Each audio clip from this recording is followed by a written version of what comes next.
What is up, lads and lasses? Back at it again, and today I'm gonna be telling you guys why Totenreich's final villain, the Shadow Smith, is Samuel J. Stuhlinger. Let's explain. Let me bring you all up to speed, alright? So, I have explained this in a couple of videos in the past, but Vatherion and the female Shadow Smith are Marlton and Misty, respectively. Why do I think this? Well, first of all, let's look at some visual cues, right? Number one, look at our current characters who've had their souls sucked out of them by the Shadowsmith. Pause. And you can see that they're displaying early signs of a potential Shadowsmith person. All right, so look, Richtofen, Dempsey, Takeo, the rest of the crew, their skin is pale and their veins are really distinguished, blue, and they're losing their memories, right? They don't feel right. They feel this invasive connection spiritually, right? That is the beginning of them evolving into Shadowsmith. On top of that, if you take a look at the character models, literally, if you take a look at the character models of Vatherion and the other female, and you directly match it to Misty and Marlton, it matches down to the bone structure, right? And you can even say that Marlton, Misty, and Stuhlinger and all of them, they've been in the Dark Ether, because time is not the same in the Dark Ether versus the regular universe or the Ether. And so, because of that, they have been in there for so long, they've forgotten who they are, they've completely become Shadow Smiths. And I feel like Marlton and Misty's Shadowsmith counterparts display a lot of traits that are reminiscent of them, right? So Vatherion is, kind of lanky, kind of skinny, and incredibly intelligent, speaks very, eloquently. And then Misty's Shadowsmith counterpart is, I mean, bro, she's like this fire goddess, right? Like, if that's not Misty, I don't know what is. Anyways, now, you guys might think it's a bit of a stretch, because what proof do I have? What do I have to say that this frost giant is Stuhlinger, alright? Well, I have a few points. We've seen the amazing, amazing trailers. By the way, I gotta make another video. Totenreich is bringing back zombies. I mean, Black Ops 6 and 7 zombies have been absolutely amazing, but Totenreich is really highlighting, it's the highlight. But anyways, let me get to the point. So my first point, right, my first case is the flesh connection, right? Samuel Stuhlinger's history of consuming 115 infused zombie meat. Holy crap, I'm trying to read and play. Hold on, this is not good. Zombie meat directly connects, to me, makes him the biological and spiritual anchor to the Dark Ether. Let me explain why. The reason being is because of the Soul Siphon mechanic that we see from Totenreich's new feature. They have this new Easter egg weapon, and also, I think, like, you guys remember the Grop pods? Something similar to that, where basically you're ciphering the souls, and in my opinion, that's a direct connection to the idea of Stuhlinger, right? Vatherion and the female Shadowsmith, their main thing as Shadowsmiths is to manipulate the spirits and manipulate the Dark Ether, to manipulate the essence of the souls. And maybe this frost giant's main power, right, as indicated by the elements of the map, is to siphon, to suck the souls, just like he used to suck souls when he was eating zombie flesh. Pause. Okay, that's my connection. Now, the other thing is, obviously, if the Shadowsmiths are indeed the Victis crew, which 99% chance they are, maybe 98. I'll be fair. I'll be humble. 98. And then obviously each character is, like who else would the Shadowsmith be other than Stuhlinger, right? Because this map is focused on Richtofen, and the only spiritual and kind of character connection to Richtofen from the Victis crew is Stuhlinger. And so, I think that's one of the reasons why, the only logical reason why it would be Stuhlinger if the Shadowsmiths are indeed the Victis crew. Now, I gotta do something real quick. You go ahead and call me Warden.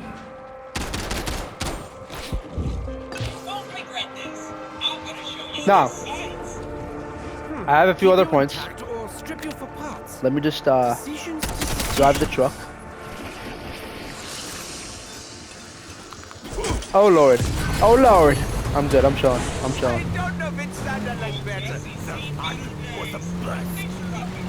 This was actually a gameplay video masked as a Easter egg theory video.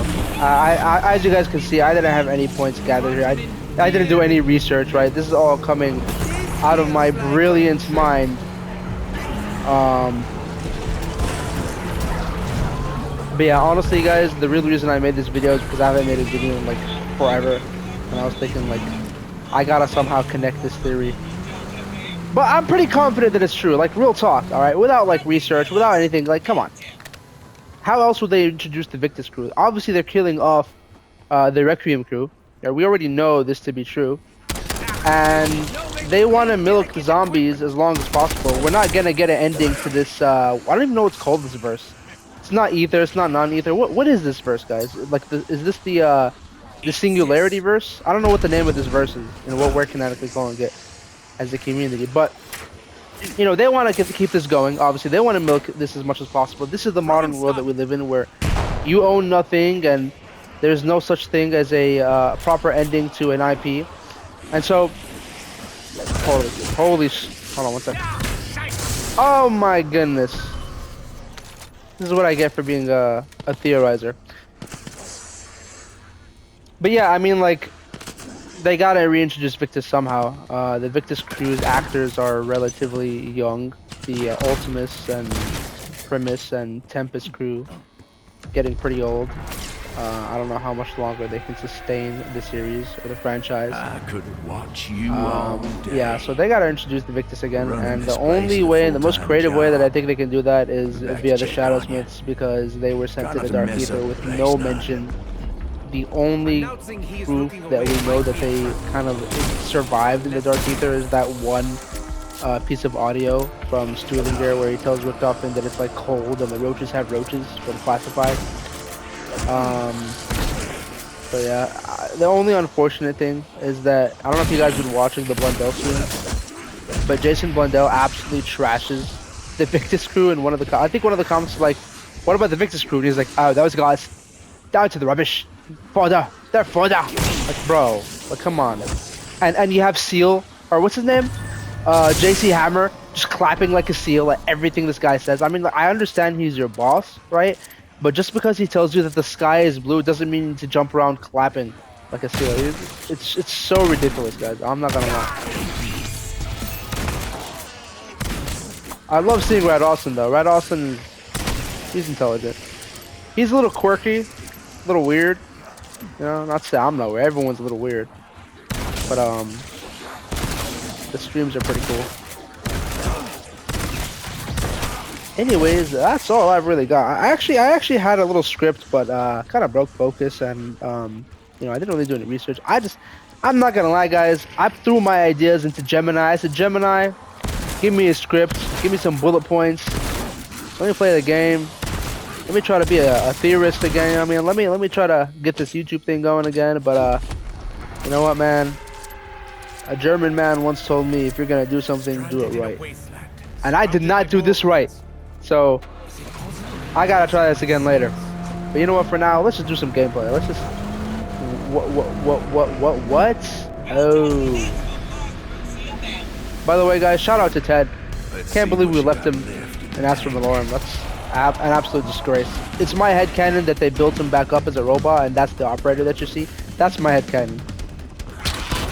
God, what is this ugly creature? By the way, guys, these things right here, these are Russman's creations. Right, Russman, as part of Broken Arrow, he's the one who facilitated the creation of these creatures, right? So that's another connection to Victis. I'm being so serious right now. Max ammo. Get rid of this. If I wanted to get my hands, I would have become a mechanic. If I wanted to get my hands dirty, I would have what? You know what? Let me not say this joke. Very incorrect joke.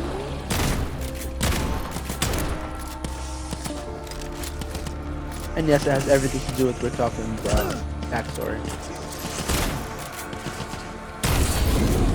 Bullets are the best disinfectant.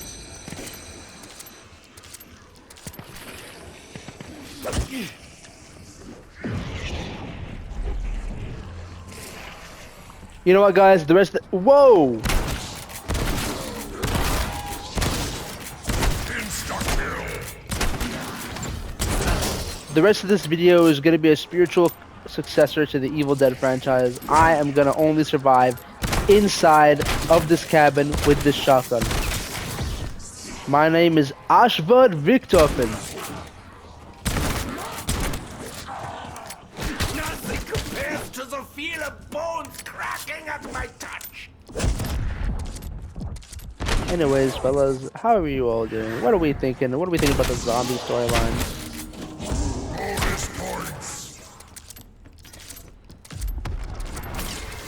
If this video passes 1,000 views, I make a daily video for 3 months straight. I am forced to rely on my base instincts. How long are we surviving this, fellas? All right, hold on. Let me pull up my Gemini script real quick. All right. The Dark Ether is no longer just a sequel, M-. It's a graveyard of our past. With Totenreich dropping on April 30th, the community is hyper-focused on the Ice Giant and the Norse mythos. But we've been looking at the wrong giant. If the theory holds that the Shadowsmiths are the corrupted remains of the Victis crew, we may already have our Mr. Mountain. I'm cooked. This flare signals distress. Like, hey yo! The distress of mine enemies.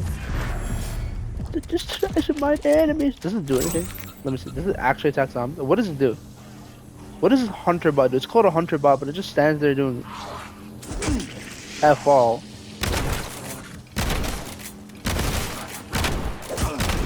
Oh gosh. Oh gosh. Oh, I can't believe it. I can't believe it.